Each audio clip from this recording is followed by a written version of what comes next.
Buenos Aires, miércoles 24 de marzo de 1976.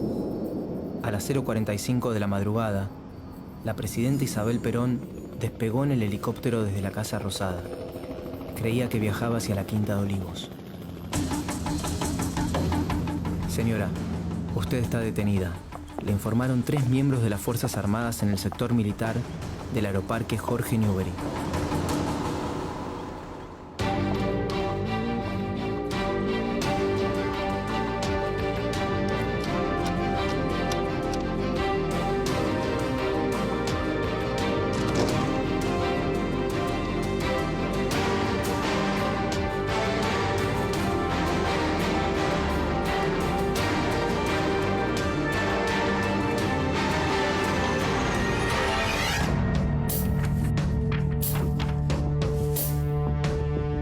El 24 de marzo de 1976, las Fuerzas Armadas argentinas derrocaron el gobierno constitucional de María Estela Martínez de Perón. María Estela, alias Isabelita, había llegado a la vicepresidencia el 12 de octubre de 1973, pero el 1 de julio de 1974 debió asumir la presidencia después de la muerte de Juan Domingo Perón, su marido y líder indiscutido del justicialismo. La Argentina arrastraba un periodo de proscripciones, regímenes militares y democracias condicionadas de 20 años, que solo se quebró con las elecciones libres de marzo de 1973, en las que ganó Héctor Cámpora. Trataré con honestidad de hacer lo que el pueblo quiere. Unos meses más tarde, Perón asumía su tercera presidencia y tras su muerte, el país se quedó sin la única figura que podía garantizar la legitimidad institucional. La situación política estaba fuera de control y empeoraba con cada acción del gobierno de Isabel. Pero además, Argentina estaba rodeada de dictaduras. Y los militares comenzaban a filtrarse cada vez con mayor fuerza en las decisiones de Estado. El 5 de febrero de 1975, el gobierno de Isabel firmó el famoso decreto de aniquilamiento de la subversión, dando inicio al operativo Independencia. De este modo, en la selva tucumana, las Fuerzas Armadas ensayaron sobre los militantes del ERP, Ejército Revolucionario del Pueblo, los métodos violentos de secuestro, torturas y asesinato que luego utilizarían de manera sistemática en todo el país durante la dictadura. Desde fines de 1975, la tensión crecía día tras día, tanto que el gobierno adelantó las elecciones como modo de resolver la crisis política y social. Sin embargo, desde las redacciones, los diarios sugerían en portadas y editoriales otra solución. Las 3 fuerzas usaron los medios de comunicación con el fin de instalar en las calles que las armas eran el único recurso para salvar al país y devolver el orden.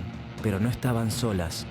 Recibían el apoyo de las corporaciones empresariales y también de gran parte de la sociedad, que esperaba, como respuesta a la incertidumbre general, la destitución de Isabel Perón. El 24 de marzo a la madrugada, las Fuerzas Armadas tomaron la Casa Rosada. A las 3:21 se escuchó el comunicado número 1 de la Junta Militar. Comunicado número 1 de la Junta de Comandantes Generales. Se comunica a la población que a partir de la fecha el país se encuentra bajo el control operacional de la Junta de Comandantes Generales de las Fuerzas Armadas.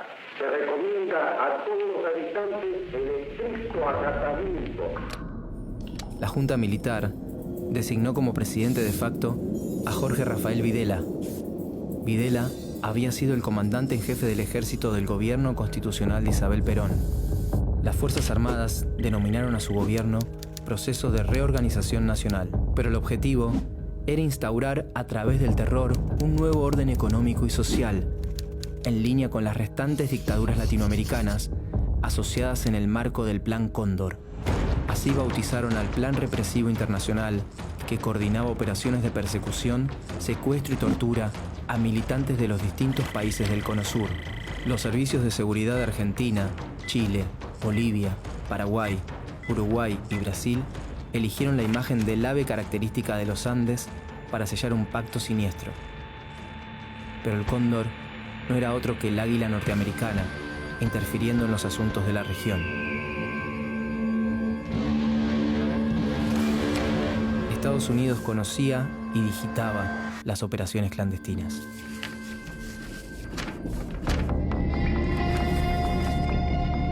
La dictadura llevó adelante una reforma del Estado que destruyó su capacidad de intervención y sus políticas distributivas, reemplazándolas por el mercado.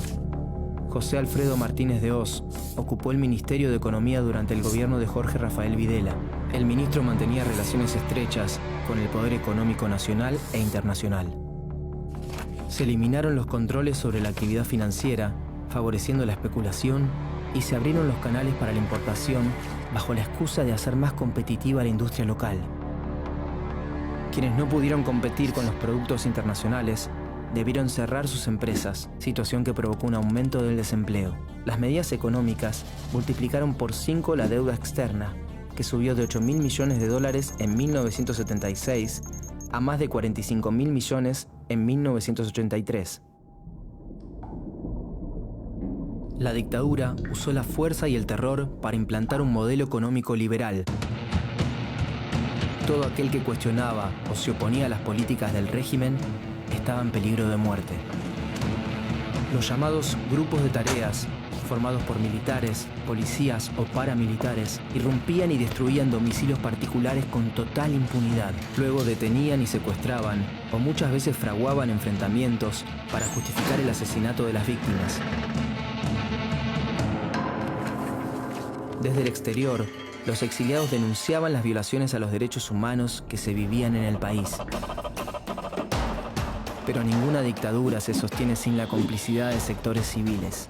Hubo dirigentes políticos que aceptaron cargos ministeriales, obispos que justificaron la represión y sacerdotes que absolvieron a torturadores o participaron de interrogatorios ilegales. También hubo empresarios beneficiados por la política neoliberal que apoyaron a las Fuerzas Armadas y una sociedad que en la mayoría de los casos aceptó y vio con buenos ojos al gobierno militar. Los medios de comunicación se convirtieron en piezas funcionales a la dictadura, en especial cuando en 1978 se organizó el Mundial de Fútbol para mostrar un país sin conflictos y en paz. Los argentinos somos derechos y humanos, decían las propagandas.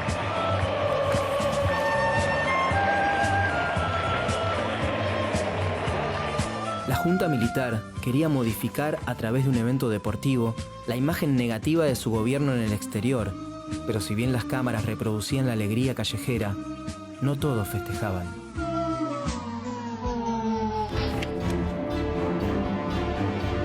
A través del terrorismo de Estado, las Fuerzas Armadas implementaron una política de terror sistemático que funcionó de forma totalmente ilegal y en contra de la población. Todos estaban comprometidos, desde los altos mandos hasta los rangos más bajos. De manera clandestina, utilizaban una red de centros de detención en todo el país, donde miembros de las 3 fuerzas torturaban, obligaban a dar a luz a las mujeres secuestradas, les robaban sus hijos y los asesinaban. El régimen buscaba quebrar a los detenidos para que dieran información sobre sus compañeros de militancia. En la Argentina, funcionaron más de 500 centros clandestinos de detención, tortura y exterminio. El objetivo de su existencia no solo era violentar a los secuestrados, sino también que el terror llegara al resto de la sociedad, para silenciarla, romper los lazos e impedir cualquier tipo de organización o resistencia. A fines de 1979, unos meses después de la visita de la Comisión Interamericana de Derechos Humanos a la Argentina, Videla respondió en una rueda de prensa cuál era la situación de los detenidos sin proceso. Pero mientras sea desaparecido, no puede tener ningún tratamiento especial. Es una incógnita, es un desaparecido. No tiene entidad, no está. Ni muerto ni vivo, está desaparecido. Videla decía que no podía hacer nada, al mismo tiempo que asumía la existencia de personas desaparecidas.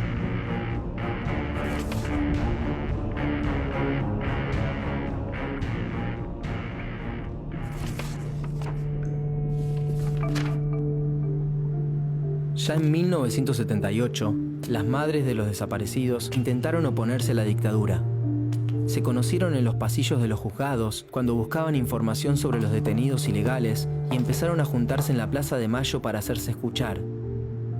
Para reconocerse, se ataron un pañal blanco en la cabeza y como las manifestaciones en la vía pública estaban prohibidas, comenzaron a caminar en ronda.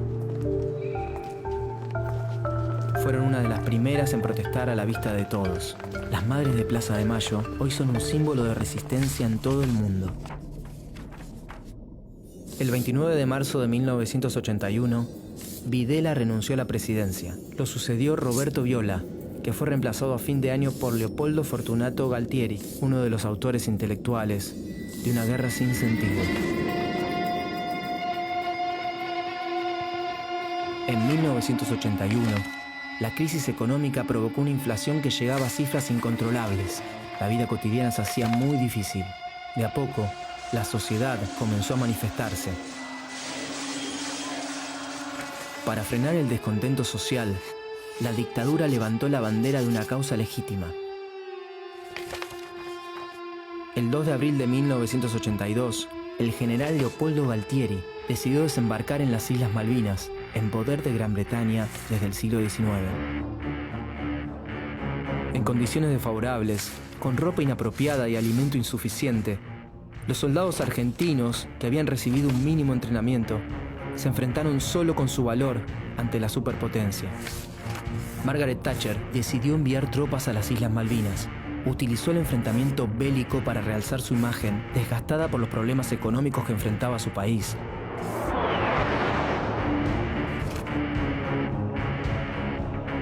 La sociedad recibió una imagen ficticia del conflicto. Cada información que se publicaba pasaba antes por el control de la censura. Si bien existieron matices, la mayoría de los argentinos se expresó a favor de la recuperación de las islas, pero fundamentalmente apoyaron a los más de 10.000 soldados de 18 años que las Fuerzas Armadas enviaron a las islas.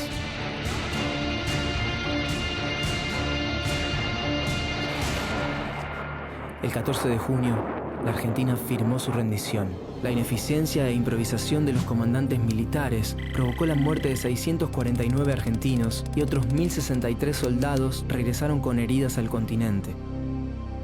La derrota en las islas aceleró la caída de la dictadura y permitió que salieran a la luz las violaciones a los derechos humanos que se cometieron durante el terrorismo de Estado.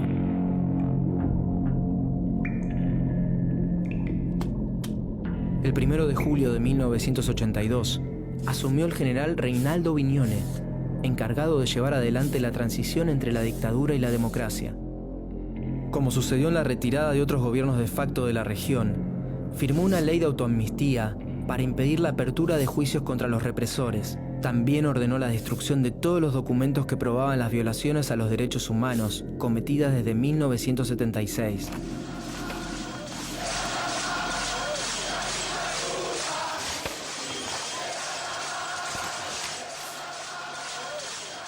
El 30 de octubre de 1983, el radical Raúl Alfonsín, junto a su vice, Víctor Martínez, se impuso sobre la fórmula justicialista compuesta por Ítalo Luder y Deolindo Vittel.